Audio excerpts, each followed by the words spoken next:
Hi hello friends, welcome back to Siri Keshava Kasturi Kannada channel. ನೋಡಿ, ಇವಾಗ ಒಂದಂಗನೆ ಸೊಪ್ಪಿನ ಗೊಜ್ಜು ಮಾಡ್ತಾ ಇದ್ದೀನಿ. ಅದನ್ನು ಹೇಗೆ ಮಾಡೋದು ಅಂತ ತೋರಿಸ್ತೀನಿ, ಬನ್ನಿ. ಒಂದಂಗನೆ ಸೊಪ್ಪಿಂದ ನಾನು ಗೊಜ್ಜು ಮಾಡ್ತಾ ಇದ್ದೀನಿ. ಅದಕ್ಕೆ ಏನೇನು ಇಂಗ್ರೀಡಿಯೆಂಟ್ಸ್ ಬೇಕು ಅಂತ ನಾನು ಇವಾಗ ಹೇಳ್ತೀನಿ. ನೋಡಿ, ಒಂದಂಗನೆ ಸೊಪ್ಪು ತೊಗೊಂಡಿದ್ದೀನಿ, ಹೀಗಿರುತ್ತೆ. ಇದಕ್ಕೆ ನೀವು ಆಯುರ್ವೇದದಲ್ಲಿ ಬ್ರಾಹ್ಮಿ ಎಲೆ ಅಂತ ಕೂಡ ಹೇಳ್ತಾರೆ, ಇದು ತುಂಬ ಒಳ್ಳೆಯದು. ಇವಾಗ ಇದಕ್ಕೆ ಏನೇನು ಇಂಗ್ರೀಡಿಯೆಂಟ್ಸ್ ಬೇಕು ಅಂತಂದರೆ, ಒಗ್ಗರಣೆಗೆ ನಾನು ಈರುಳ್ಳಿ ಹೆಚ್ಚಿಟ್ಕೊಂಡಿದ್ದೀನಿ, ಬೆಳ್ಳುಳ್ಳಿ ಹಾಕ್ಕೊಂಡಿದ್ದೀನಿ, ಮತ್ತು ಸ್ವಲ್ಪ ಅಕ್ಕಿನ ಮಾಮೂಲಿ ನೀವು ಅಕ್ಕಿ ಅನ್ನಕ್ಕೆ ಏನು ಯೂಸ್ ಮಾಡ್ತೀರೋ ಅದನ್ನೇ ಸ್ವಲ್ಪ ಹುರಿದಿಟ್ಕೊಂಡಿದ್ದೀನಿ, ಮತ್ತು ಸ್ವಲ್ಪ ಕಾಯಿ ತುರಿ ತೊಗೊಂಡಿದ್ದೀನಿ, ಕಾಯಿನ ತುರಿದಿಟ್ಕೊಂಡಿದ್ದೀನಿ, ಮತ್ತು ಹುಣಸೆಹಣ್ಣು, ಮತ್ತು ಸ್ವಲ್ಪ ಬೆಳ್ಳುಳ್ಳಿ ಮತ್ತು ಈರುಳ್ಳಿ ಮತ್ತು ಬೇಳೆ ಸಾರು ಪುಡಿ ಹಾಕ್ತಾಯಿದ್ದೀನಿ. ಮತ್ತು ಇದಕ್ಕೆ ಹುಚ್ಚೆಳ್ಳು ಅಂತಾರೆ, ಮತ್ತು ಗುರೆಳ್ಳು ಅಂತಲೂ ಕೂಡ ಅಂತಾರೆ. ಇದು ಹುಚ್ಚೆಳ್ಳು ಅಂತೀವಿ ನಾವು. ಇದನ್ನು ಹಾಕೋಬೋದು, ಇಲ್ಲಾಂದರೆ ನೀವು ಇದು ಬೇಡ, ಇಷ್ಟರಲ್ಲೇ ನೀವು ಮಾಡ್ಬೋದು. ಇದಕ್ಕೆ ಟೊಮೊಟೊ ಅಂತೂ ಹಾಕೋದೇನು ಬೇಡ. ನೋಡಿ, ಇವಾಗ ಇದನ್ನು ಸಣ್ಣಕ್ಕೆ ಹೆಚ್ಕೋತಾ ಇದ್ದೀನಿ ನಾನು. ಹೆಚ್ಕೊಂಡು ಇದನ್ನು ನೀರಲ್ಲಿ ಸ್ವಲ್ಪ ಬೇಯಿಸ್ಕೊಳ್ಳೋಣ. ಇವಾಗ ಹೆಚ್ಚುತ್ತಾ ಇದ್ದೀನಿ. ನಿಮಗೆ ಇದು ಬರೀ ನಮ್ಮ ಮೈಸೂರು ಕಡೆ, ಸಿಟಿ ಕಡೆ ಎಲ್ಲ ನಿಮಗೆ ಇದು ಬರೀ ಎಲೆಗಳು ಮಾತ್ರ ಸಿಗುತ್ತೆ, ಒಂದೊಂದು ಕಟ್ಟು ಸಿಗುತ್ತೆ. ನಾವು ಊರ ಕಡೆ ತಂದಾಗ ಈ ಥರ ಹಂಬ ಟೈಪ್ ಇರುತ್ತೆ ನೋಡಿ, ಈ ಥರ ಬರುತ್ತೆ.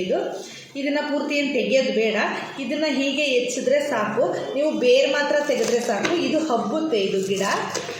ಇವಾಗ ಇದನ್ನು ಸ್ವಲ್ಪ ಹೆಚ್ಕೊಂಡು ಬೇಯಿಸ್ಕೊತೀನಿ ನಾನು. ನೋಡಿ, ಈ ಥರ ಹೆಚ್ಕೋಬೇಕು, ದಪ್ಪಕ್ಕೆ ಹೆಚ್ಕೊಳ್ಳೋಣ, ರುಬ್ಬುತ್ತೀವಲ್ಲ ಅದಕ್ಕೆ.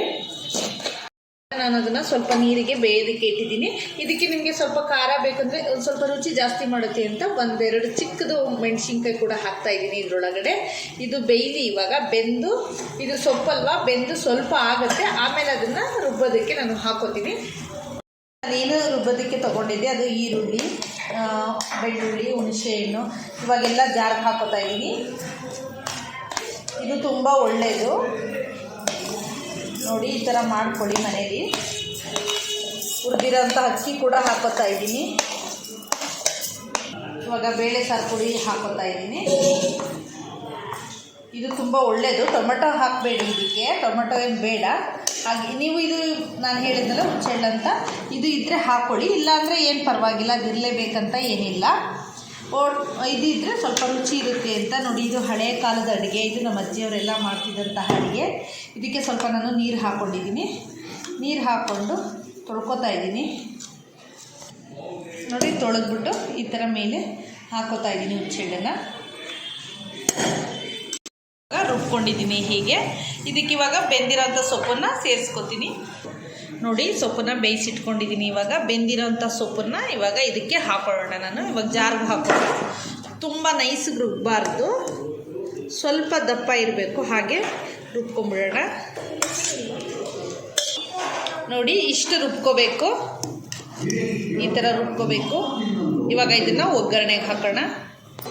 ಇವಾಗ ಇದಕ್ಕೆ ಈರುಳ್ಳಿ ಬೆಳ್ಳುಳ್ಳಿ ಹಾಕ್ಕೊಳ್ಳೋಣ. ಮೆಣಸಿನ್ಕಾಯಿ ಬೇಡ, ಯಾಕೆಂದರೆ ಸೊಪ್ಪು ಇರುತ್ತೆ ಅಲ್ವಾ, ಸೊಪ್ಪು ಒಳಗಡೆ ಸಿಕ್ಕಿದ್ರೆ ಮಕ್ಕಳು ತಿನ್ನೋದಕ್ಕಾಗಲ್ಲ.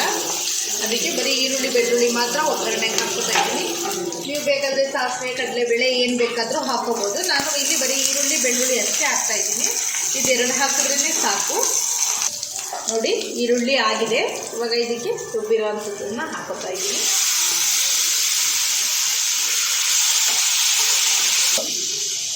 ಇದಕ್ಕೆ ಸ್ವಲ್ಪ ನೀರು ಹಾಕೋದು, ನೀರು ಸೇರಿಸ್ತಾ ಇದ್ದೀನಿ. ನೀರಂದರೆ ಜಾಸ್ತಿ ಹಾಕಬಾರ್ದು, ನಾವೇನು ಜಾರಲ್ಲಿ ತೊಳೆದಿರ್ತೀವಿ ಅಷ್ಟನ್ನು ಮಾತ್ರ ಹಾಕ್ತಾ ಇದ್ದೀನಿ. ನೋಡಿ, ಬೇಯ್ತಾ ಇದೆ. ಇವಾಗ ನೀವು ಚಟ್ನಿ ಅನ್ಕೋಬೋದು ಅಥವಾ ಗೊಜ್ಜು ಅನ್ಕೋಬೋದು. ನೋಡಿ, ಬೇಯ್ತಾ ಇದೆ. ಇದಕ್ಕೆ ಇವಾಗ ಉಪ್ಪು ಸೇರಿಸ್ತೀನಿ ನಾನು. ಸ್ವಲ್ಪ ಉಪ್ಪು ಕಡಿಮೆನೇ ಹಾಕ್ಕೊಳ್ಳಿ ಇದಕ್ಕೆ. ಸ್ವಲ್ಪ ಅಷ್ಟು ಉಪ್ಪು, ಬೇಗ ಉಪ್ಪು ಆಗಿಬಿಡುತ್ತೆ. ಇದು ನೋಡಿಕೊಂಡು ನಿಮ್ಮ ರುಚಿಗೆ ಎಷ್ಟು ಬೇಕೋ ಅಷ್ಟು ಉಪ್ಪು ಹಾಕ್ಕೊಳ್ಳಿ. ಚೆನ್ನಾಗಿ ಬೇಯಲಿ. ಇದು ತುಂಬ ಒಳ್ಳೆಯದು, ನಿಮಗೆ ಕಣ್ಣಿಗೆ ಮತ್ತು ಹೆಲ್ತ್ಗೆಲ್ಲ ತುಂಬ ಒಳ್ಳೆಯದು. ಇದನ್ನು ನೀವು ಒಂದು ತಿಂಗ್ಳಿಗೆ ಒಂದ್ಸಲನಾದರೂ ತಿನ್ನಿಸಿ, ಅಥವಾ ಮಕ್ಕಳಿಗೆ ನೀವು ಸೊಪ್ಪಿನ ಸಾರು ಜೊತೆ ಇದನ್ನು ಒಂದು 10 ಎಲೆ ಕೂಡ ಮಕ್ಕಳಿಗೆ ತಿನ್ನಿಸ್ತಾ ಬಂದರೆ ಒಳ್ಳೆಯದು. ಮತ್ತು ಒಂದು ಎರಡೆರಡು ಎಲೆ ಕೂಡ ಚಿಕ್ಕ ಮಕ್ಕಳಿಗೆ ಬೇಗ ಮಾತು ಬರುತ್ತೆ ಅಂತ ಹೇಳ್ತಾರೆ. ಇದನ್ನು ತಿಂದರೆ ತುಂಬ ಒಳ್ಳೆಯದು. ನೀವು ಸೊಪ್ಪಿನ ಸಾರು ಜೊತೆಗೂ ಬೇಕಾದರೂ ಒಂದು ಕಟ್ಟನ್ನು ಇದನ್ನು ಹಾಕೋಬೋದು. ಇದು ಎಲ್ಲ ಮಾರ್ಕೆಟಲ್ಲೆಲ್ಲ ಸಿಗುತ್ತೆ. ಇದನ್ನು ಜಾಸ್ತಿ ನಾವು ತಿನ್ನೋದಾಗಲಿ ಅಥವಾ ಮಕ್ಕಳಿಗೆ ಕೊಡೋದಾಗಲಿ ಇದು ಇಂದ್ರ ಬುದ್ಧಿ ಬರುತ್ತೆ, ಮಕ್ಕಳಿಗೆ ಬುದ್ಧಿಶಕ್ತಿ ಹೆಚ್ಚಾಗುತ್ತೆ ಅಂತ ಇದನ್ನು ತಿಂತಾರೆ. ಮತ್ತು ವಿದ್ಯೆ ಹತ್ತುತ್ತೆ, ಚೆನ್ನಾಗಿ ಓದ್ತಾರೆ ಮಕ್ಕಳು ಇದನ್ನು ತಿಂದರೆ ಅಂತ ನಮ್ಮ ಅಜ್ಜಿಯವರೆಲ್ಲ ಹೇಳ್ತಾಯಿದ್ರು. ಇದನ್ನು ಜಾಸ್ತಿ ತಿನ್ನಿ ನಿಮಗೆ ವಿದ್ಯೆ ಹತ್ತುತ್ತೆ ಅಂತ ನಮಗೆಲ್ಲ ಹೇಳ್ತಿದ್ರು. ಮಾತ್ರ ಇದು ತುಂಬ ಒಳ್ಳೆಯದು, ಹೆಲ್ತ್ಗೂ ಕೂಡ ಒಳ್ಳೆಯದು, ಮಕ್ಳಿಗೆ ತಿನ್ಸಿದ್ರು ಒಳ್ಳೆಯದು. ನಮಗೂ ಕೂಡ ಈಗ ಏನಾದರೂ ಮರ್ತೋಗ್ತಾ ಇರುತ್ತೆ, ಹಾಗೆ ಇದ್ದಾಗ ಇದು ನೆನಪಿನ ಶಕ್ತಿ ಕೂಡ ಹೆಚ್ಚುತ್ತೆ. ಮಕ್ಕಳಿಗೆ ನೆನಪಿನ ಶಕ್ತಿ ಜಾಸ್ತಿ ಆಗುತ್ತೆ ಇದನ್ನು ಜಾಸ್ತಿ ಕೊಟ್ಟಷ್ಟು. ಅದಕ್ಕೆ ಇದು ಎಲ್ಲರೂ ಟ್ರೈ ಮಾಡಿ. ಇವಾಗ ಗೊಜ್ಜು ರೆಡಿಯಾಗಿದೆ. ಇದಕ್ಕಿವಾಗ ರೊಟ್ಟಿ, ಚಪಾತಿ ಯಾವುದ್ರ ಜೊತೆ ಬೇಕಾದ್ರೂ ತಿನ್ಬೋದು, ನೀವು ಅನ್ನ ಕೂಡ ತಿನ್ಬೋದು. ಒಂದಂಗನೆ ಸೊಪ್ಪಿನ ಗೊಜ್ಜು ಮತ್ತು ರೊಟ್ಟಿ ರೆಡಿಯಾಗಿದೆ.